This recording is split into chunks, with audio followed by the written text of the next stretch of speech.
퀴즈로 내겠습니다. 아버지가 돌아가시고 어머니가 재혼하신 사례인데요. 사례자인 언니는 새 결혼을 한 어머니가 미워 가출했고 그 때문에 20년 넘게 어머니와도 헤어져 살았는데요. 그렇게 남남처럼 살던 도중 어느 날 자신의 친모와 새아버지가 사고로 사망했고 이복 동생이 어렵게 살고 있다는 소식을 들었습니다. 그러나 이복 동생이 미웠던 언니는 도와줄 마음이 전혀 없었다고 하는데요.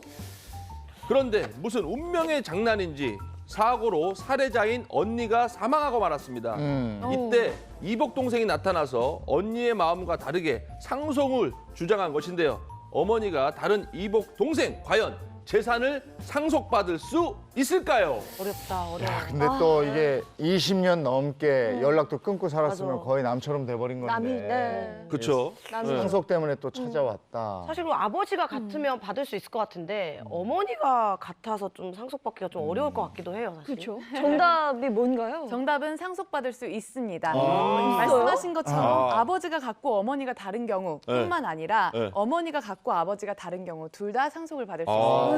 네, 실제 있었던 사건인데요. 네. 이 보험을 계약할 때 보험 수익자, 보험을 받을 사람을 기재를 안 해놓으면 당연히 법정 상속인이 됩니다. 이 사건도 마찬가지로 법정 상속인이 이 보험 수익을 받는 사람 돼 있는데 이성 동복이라고 그러죠. 어머니는 같은데 아버지가 다른 거죠.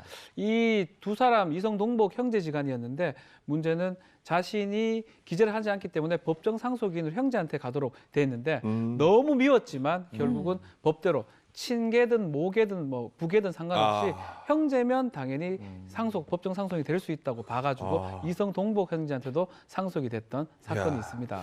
근데 이제 앞으로 이런 일이 많을 거라고요. 왜냐하면 이제 가족의 형태가 굉장히 다양해지거든요. 네, 그 예전에는 딱 그거밖에 없었는데 네. 지금은 다양해지기 때문에 이런 법적인 해석이 여러 가지 나올 수 있어요. 근데 사실 저 주변에도 약간 이런 비슷한 일이 있는데 저 친한 동생인데 이제 어머님이 돌아가시고 아버지가 재혼을 하셨어요. 근데 이 새어머니도 자녀분들이 있는데 심지어 또 동갑이에요. 네. 근데 이 아버지가 그쪽 그 새어머니의 자녀들에게 가게도 차려주고 등록금도 내주고 근데 저 친한 동생한테는 아무런 지원을 안 해주시고 아르바이트로 힘들게 살고 있거든요. 그래서 이 친구가 사이도 안 좋아요, 자녀들끼리. 그래서 나중에 이 상속 분쟁을 미리 걱정을 하고 있더라고요, 사실. 아유, 네. 벌써부터 걱정하네. 네. 네. 맞아. 아 정말 부모님의 입장에서는 미리미리 좀 이런 거를 딱 철저하게 해결을 해 놓으셔야 되는 게 좀 중요할 것 같아요. 네, 그래서 뭐 유언장 같은 걸 좀 해놓을 필요가 있습니다. 네. 맞아. 유언 방식이 5가지 정도가 있지만 가장 많이 쓰는 게 자필 방식이나 공증서 방식인데 자필 방식으로 유언할 때는 연월일 하고 주소 같은 것들 또 서명 날인을 꼭 해야 됩니다. 그렇게 해야지만이 유언이 성립할 수 있고 유언을 통해서 상속 분쟁을 줄일 수가 있습니다. 네. 오늘